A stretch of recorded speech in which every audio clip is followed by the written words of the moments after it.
Are we ready for our speakers? We have an incredible lineup for you this evening, and we start with J. David Hawkins, PhD. He's the endowed professor of prevention and founding director of the Social Development Research Group, School of Social Work, University of Washington. He's the author of more than 300 articles and book chapters and has authored several books. He serves on numerous boards and review committees in the field of prevention.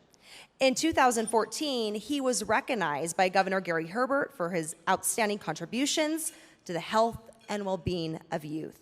Dr. Hawkins.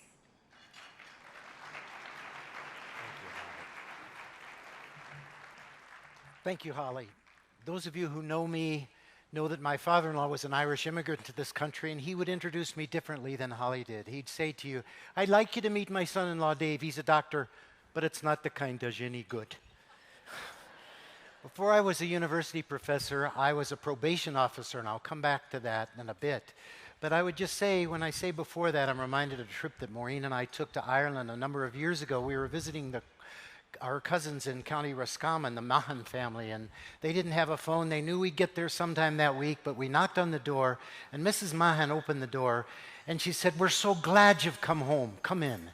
And we came in, and we were eating and drinking and playing music, and Maureen said, "Isn't there an Uncle Jack Mahan?" And Mrs. Mahan says, "Oh, yes, your Uncle Jack. He's gone to town in a donkey cart. If you go out on the road, you'll see him sure enough." And so we did go up on the road, and there was an elderly gentleman coming along in a little donkey cart, and Maureen started up to him, and he said, "Well, you're Kathleen's daughter." And she said, "Yes." And he said to me, he said, "Who are you?" And I said, "I'm David Hawkins." He says, "Where are you from?"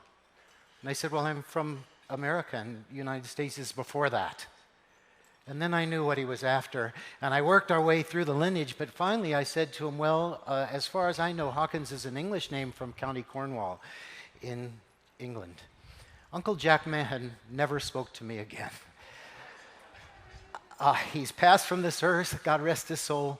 But I tell you that story because it reminds me how easy it is to fail to communicate across cultural and racial and ethnic and gender and other differences that divide us. I'm here because I'm committed to the healthy development of all children, regardless of where they came from before that. And family is fundamental. My wife Maureen and I will celebrate our 50th anniversary next year, and our son Quinn and Nora, our son Quinn is married, and a little son you can see, Tennessee, my grandson, and Nora, our daughter. All my work in prevention began at home and continues to work with that family because I love that family and I love those people. As I said, before that, I was a probation officer working with delinquent kids. The kids I worked with, they didn't like going to school. They'd rather skip school and break into somebody's house and steal something. Family, for the kids I had, was not often a place of warmth and attachment. It was often a place of conflict. And my job was to try to help those young people stay in their home and not have to get sent to a group home or an institution because they had done things and couldn't be trusted, or they couldn't get along with their mom well enough to stay at home. I began to ask myself a question: isn't there something we should have done before these kids got to this place? And I became very interested in the concept of preventing behavioral problems like substance abuse and delinquency and violence and sexually transmitted diseases and school dropout.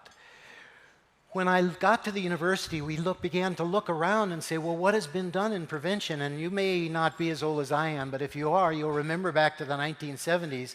And here's what we did. We gave people information about drugs. We made drug boards and got baggies of marijuana and passed it around to the kids and hoped it came back to the front. And we also, you may have heard of Scared Straight. This is a program that took delinquent youngsters up to the Rahway prison in New Jersey and let lifers yell at them about how terrible it was to be involved in a prison and how they should change their lives, etc. And also, you may remember that Mrs. Reagan said, just say no.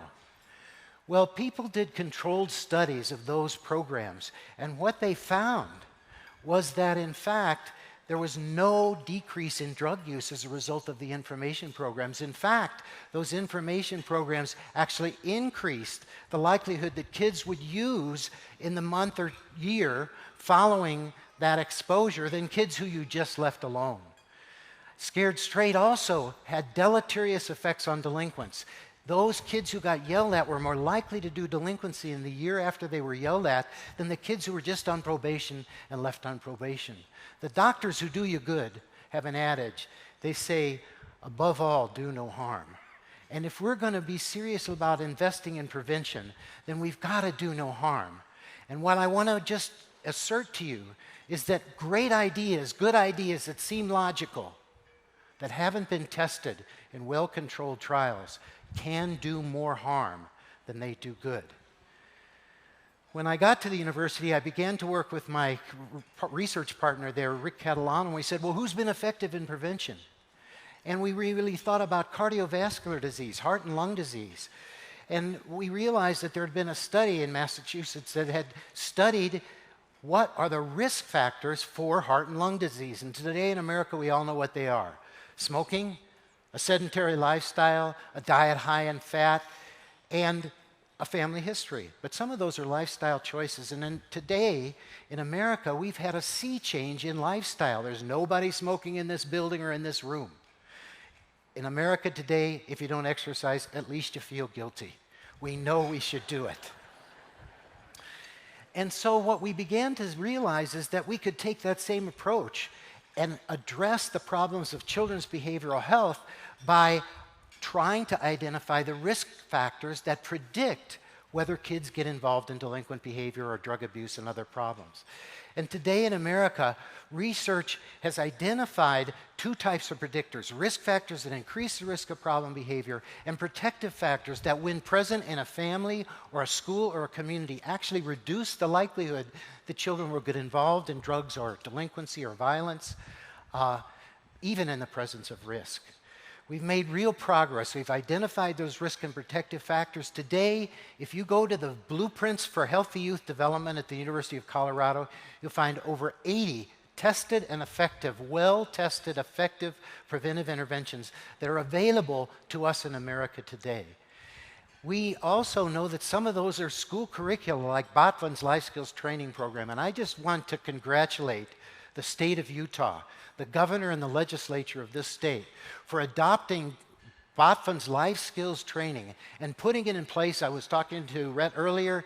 There are over 600 teachers in this state that have been trained this year to provide those skills to young people to reduce the risk that they will engage in substance abuse and other behavioral health problems.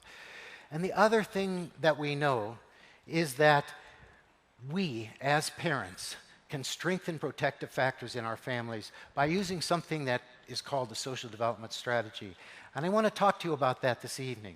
There are 5 key things. If you have 5 fingers on either of your hands, you can remember this and use it in your family. The first is opportunities for active involvement. Young people need opportunities for active involvement.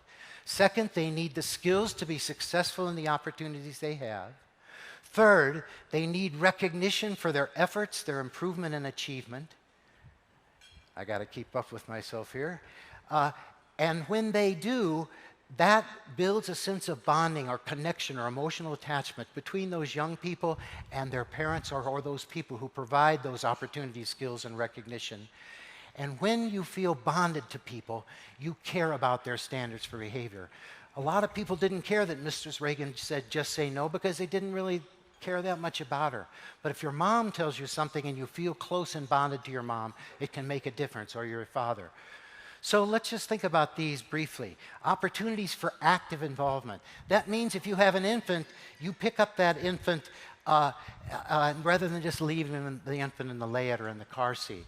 It means that if you have a 2-year-old, you play with your 2-year-old, you read to your 2-year-old. If you have a student who is a child in the elementary grades, you involve your child in decisions about what are we going to do in our family to make sure that this family works well, and what chores can you do for our family.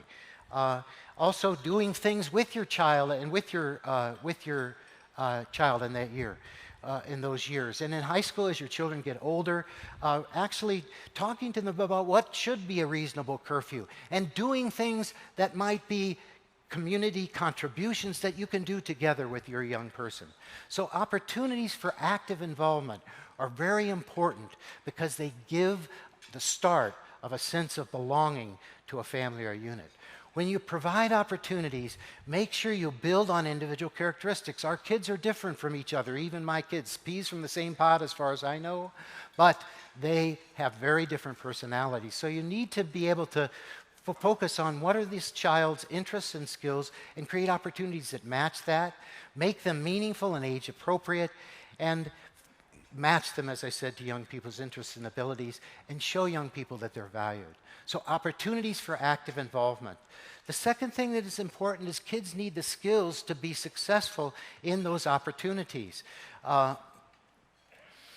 If your child is going to be on the school soccer team, then there needs to be a chance to learn those skills and also the social skills that you need to be able to participate as part of a team. And similarly with this, just to tell you a brief story, when we decided to use the social development model or strategy in our own family, we agreed to divide up the chores around dinner time, and I volunteered to wash the dishes. And the next morning, my wife, Maureen, came down to the table, or to the kitchen, and she said, "Dave, I thought you did the dishes last night." And I said, "I did, Maureen." And she said, "What about the counters?" And I said, "Well, what about the counters?" And she said, "Well, there are some milk spills and plastic bags and breadcrumbs on the counters." And she said, "Dave, when you wash the dishes, you clean the counters. It's part of the job." I just tell you that because if I, as the dad, don't have the skills to do something as simple as washing the dishes to my family's standards, how do we expect our children to do that unless we teach them those skills? When you're teaching skills, make sure to take advantage of the chances that you have and motivate the youth to want to learn the skill. I'll just tell you another story. I was at guitar camp this summer. I like to try to learn to play the guitar better. And there was this guy who's named Pat Donahue. If you ever listened to Prairie Home Companion, you might have heard him playing. Well, he was my teacher.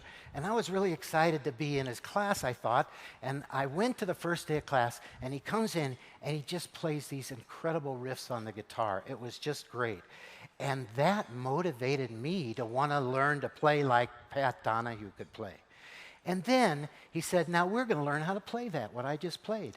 And he said, "Okay, first string, 5th fret, then 3rd fret, then 2nd string, 4th fret. Just play those 3. He broke that skill down into small steps, and then he modeled the steps for me. And then we practiced those skills together. It's very important to break things down into small steps for young people because then they can follow through. And even for old people, it really helps to learn to play the guitar better.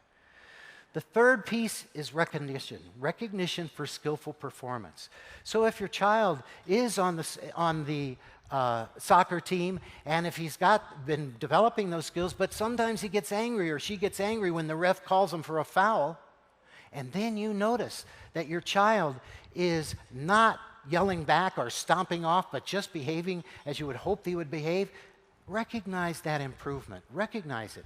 We need to recognize not only achievement, but also effort that you tried, improvement, and achievement. Similarly, if your child is a teenager and you're talking about what should the curfew be, and these can be very intense discussions in families, and your child actually listens to you while you're talking and doesn't interrupt you, compliment them for that. That's recognition for skillful behavior. So when you provide recognition, as I said, recognize effort, improvement, and achievement, and praise the specific behavior. It's a mistake to say to your daughter or son, "You're so smart, you're brilliant, you're wonderful." It's much more, because what that does often is make them think, "Why does Dad think I'm wonderful? What did I do?" And it actually can decrease the likelihood that children try. But if you're specific in your praise and say, "I like the way you handled that situation. I like the way you listened when I was talking," that specific praise can make a big difference in improving behavior. Focus on the positive and be sincere. The exciting thing about what we've learned from research is that when young people have opportunity, skills, and recognition in any social unit, whether it's a family or a school classroom or an after-school club, whatever, that builds a sense of bonding or emotional attachment and commitment to the values of that unit. Bonding is a feeling of belonging. And what's really important is that that feeling of bonding, that I feel part of my family, I like my parents, I like my teachers if you're talking about school, etc., that increases the motivation to live according to the standards of that group. And clear standards for behavior are the fifth important factor in the protective factors that we're talking about. At home, it's important for us to let our bonded children know what's okay and not okay in this family. At school, it's important to have clear standards for behavior that say, we expect you to work on your homework till you're done, until you've got it done so that you can have your homework ready for the next day. And it's important to have healthy standards for behavior in the community. So when setting standards, engage your child, say why the standards are needed, and plan recognition for compliance. I want to stop with this one for just a second as well, because I'll just tell you a story. When our son Quinn was about 11 or 12, we set some standards in the family for you won't drink, and if you felt that you can't live according to that standard, then you need to talk to us. So that's 3 years ago, and now he's 15 years old. He's in driver's education, and he's about to drive our cars, and he's coming into the kitchen after dinner. I was back on dishwashing duty, and he was clearing the table. And as he comes in with the dishes, he says, "Dad, I'm going to start drinking." So I say, "Whoa, that's wonderful." He said, "I'm going to start." He wasn't sent home from school or something like that. Police didn't pick him up. He says, "I'm going to start drinking." So I said, "Well, Quinn, you know that if your body weight's smaller than an adult, if you were to start drinking now, it'd have a bigger effect." That's not convincing. I went through all my arguments, and every time I'd stop, he said, "That's not convincing." And finally I said to him, "Quinn, you're getting your driver's license, and we've agreed that you can drive our family cars when you're 16. But we've also agreed that you're going to pay the difference in the premium that we pay when you are driving our family cars. And I've talked to the insurance guy, and that's $500 every 6 months or $1,000 a year more our insurance is going to cost than it does without a 16-year-old driver. I'll make you a deal. I'll pay that insurance premium for the next year if you won't drink for the next year." That's convincing, my son said. He followed that, and I said, "You want to re-up next year?" "Yep." "Want to re-up next year?" "Yep." "Want to re-up next year?" "You're going to go to college, Quinn.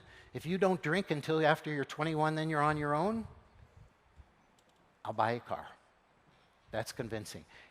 I'm confident that my son didn't drink because in Seattle, he would go to parties at other people's houses, and the parents would say, "I noticed Quinn didn't drink. The kids were at our house, and some of them were drinking, and I noticed Quinn didn't drink." It's important to reinforce kids for not doing things that are unhealthy, just as it is to punish them if there needs to be punishment for violating family standards. But make the punishment in advance. Agree on what the consequences will be if a child violates one of your family standards or your family rules. And plan it in advance, because if you do that, there are no surprises, and you aren't in a position where you're grounded for 3 months, and all of a sudden now you have to enforce that. So it's really important to get together as a family and actually start talking about these things. And when you do that, I think it's really, no, I'm right in the place. When you are setting standards, say why the standards are needed, plan recognition for compliance, and plan realistic consequences for violations. Agree in advance what those will be. So that's the social development strategy in a nutshell. Opportunity, skills, and recognition. Provide those for your child. That will bond your child, and then bonded children pay attention to the standards that we provide to them. What's the evidence that the social development strategy works? We've had an opportunity to do a long-term study starting with a group of kids when they were in first grade There are 808 kids in the study. They're now in their 40s. We've been studying subsequently. And the intervention we did in the elementary grades, I won't take time to talk about it, except we taught teachers better ways to include more kids with opportunities for active involvement in the classroom, and to recognize and reinforce improvement in the classroom, and to get kids involved in learning activities that involve more kids. We also offered parenting workshops to parents using this social development strategy, and we offered kids some skills in social emotional participation in classrooms, so it could be part of the school classroom and teams in the school and the community setting. We've been following these kids, the kids who got the intervention and the kids who just went through the Seattle Public Schools in the normal way without their teachers and their parents having being offered these kinds of skills. And what you will see, if you can read that, I can hardly see it from here, so I'm sorry if it's too small. If you go across the top, you'll see what was the result by the end of the second grade. That's after 2 years of this intervention. By the end of the fifth grade is the next thing you're seeing there. And then look on the bottom line, and what you're going to see is by age 18, what was different between those kids and the kids who weren't given the social development strategy by age 21 and by age 27. We can have a lasting effect on our children's health and success by simply using the principles of the social development strategy. If you are interested in this, I would suggest you go home. The best way to learn is by application, by doing. And I would suggest that you just go home and tell your kids you want to plan and do a fun activity together with them. It can be an outing, it can be an adventure, a family activity. And then set aside to do that planning, because that planning time will actually be an opportunity for people to talk and be involved in this discussion. Get everyone time to think of something they think would be fun. Don't just say, well, Dad wants to go skiing, that's what we're going to do. That's kind of my family. But give everybody a chance to share what they would like to do, and then see if you can't choose something that everybody would agree for us to do as a family. Make a plan to do it, and do it. You will increase opportunities for active involvement, recognition, skills, and reinforcement just by doing that planning and that activity together. When you're planning with your family, follow these ground rules. Everyone gets a chance to talk. One person talks at a time, no interruption. That's made such a difference in our family, just not interrupting someone else when they're talking. No one has to talk, everyone has to listen. And no one puts anybody else down for their ideas. This is an activity that comes from a parenting program called Guiding Good Choices. It was tested as part of the Seattle Social Development Project. It is provided here in Utah in a number of communities. It's 5 two-hour sessions that emphasize bonding, parenting skills, healthy communication. And there have been 2 randomized controlled trials of Guiding Good Choices. Families who got Guiding Good Choices and families who were not provided with Guiding Good Choices.